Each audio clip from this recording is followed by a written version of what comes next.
Jethmalani, CR दास, Motilal Nehru, lawyer. देखो पढ़ना एक शौक है, अच्छी बात है। वही अभी अभी इसी बात पे तो मैं बात कर रहा था। सब आदमी आईएएस नहीं बनेगा, और जरूरत भी क्या है यार, कोई जरूरत है?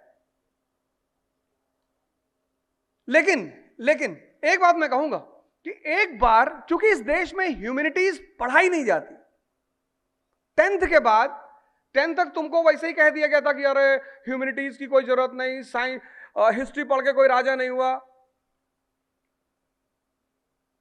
तो साइंस ही पढ़ के कितने प्रधानमंत्री बन गए आजादी से लेके आज तक?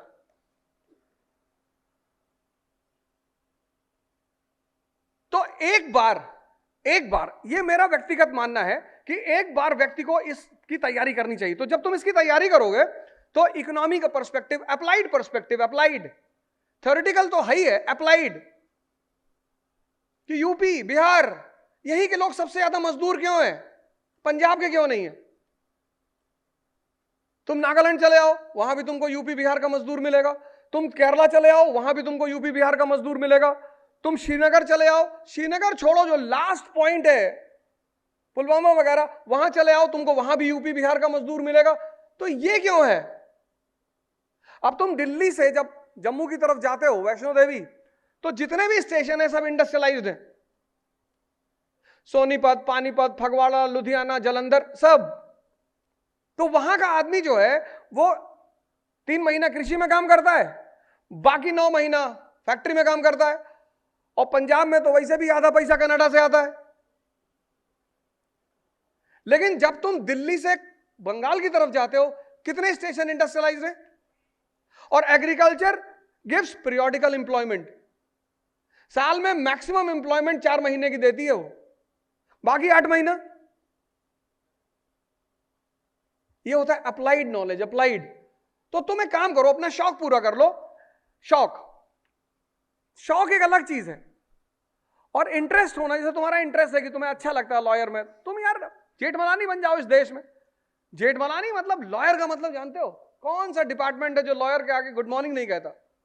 लॉयर मतलब जिसको जीवन भर पढ़ना है। इसीलिए लोग मजबूरी में वकालत कर लें, भले वकालत बहुत टफ चीज है। वकील को पढ़ना है जब तक वो जिंदा है। वकील, डॉक्टर, टीचर, ये 3 सबसे डेंजरस प्रोफेशन, एम्प्लॉयमेंट नहीं है, प्रोफेशन। क्योंकि तीनों में क्या है कि आपको जब तक आप जिंदा हो तब तक पढ़ना है। नॉलेज एनरिचमेंट तो करनी ही करनी। तो ठीक है, तुम्हारा यार प्रोफेशन बहुत अच्छा, वकालत मैं उसके लिए मना नहीं करूंगा, पर अगर तुम अपना शौक पूरा करना चाहते हो तो एक बार कोचिंग करके, तैयारी करके एक अटेम्प्ट दे दो। कम से कम तुम्हारा एक फायदा तो हो ही जाएगा। Applied economy, applied polity, applied ecology, applied environment, ये सब सीख जाओगे तुम। Sir, I am following you since 3 years, like in corona period जब आपने वो ऑनलाइन क्लासेस स्टार्ट की थी, नौजवान क्रांति। जी सर। तब से थोड़ा सा उस वक्त फैमिली में प्रॉब्लम थी, but it help me a lot sir. Like अभी आपने कहा हाईली इम्पेशेंट हूँ सर, मतलब गुस्सा बहुत रहता है। अरे बटो सर जैसे कि अभी आपने सर जैसे आपने अभी कहा, अगर आपसे मिलना हो पर्सनली तो यूपीएससी ज़्यादा आसान तरीका है सिलेक्शन के बाद, but as a lawyer it will take I think like 10 years for me too. अरे ऐसा कुछ नहीं है यार, भगवान करे एज अ लॉयर मैं तुमसे कभी ना मिलूं। लेकिन दीक्षित ऐसा है ना, इंपेशेंस जो है बड़ी खतरनाक चीज है, दुनिया का सबसे बड़ा रोग है, और ऐसा रोग है जो दिखाई जल्दी नहीं पड़ता, रोग है। एक बार एक कंपनी का डायरेक्टर जहां मैन्युफैक्चरिंग हो रही थी वहां गया, देखा सारे मजदूर काम कर रहे थे, एक आदमी खड़ा हुआ था। तो वो उसको देख रहा था, वो 10 मिनट खड़ा ही हुआ था, कुछ कर ही नहीं रहा था। तो वो डायरेक्टर उस आदमी के पास गया जो खड़ा हुआ था, बोला क्या नाम है तेरा? बोला श्याम। बोला कितनी सैलरी पाते हो? कहा साहब 5,000 पाते हैं। तुरंत 15,000 रुपए जेब से निकाला, उसको दिया, कहा ये लो सैलरी और निकलो यहां से, भागो। चला गया, 3 महीने की सैलरी पाया, चला गया। तो उस डायरेक्टर ने जाके एक दूसरे मजदूर से जो काम कर रहा था उससे पूछा कि ये कौन था, ये क्या काम करता था लड़का? बोले साहब काम वाम नहीं करता था, ये पिज्जा डिलीवरी वाला लड़का था, पिज्जा देने आया था सर। देखो इंपेशेंस में 15,000 रुपए चले गए। पूछ तो लेते।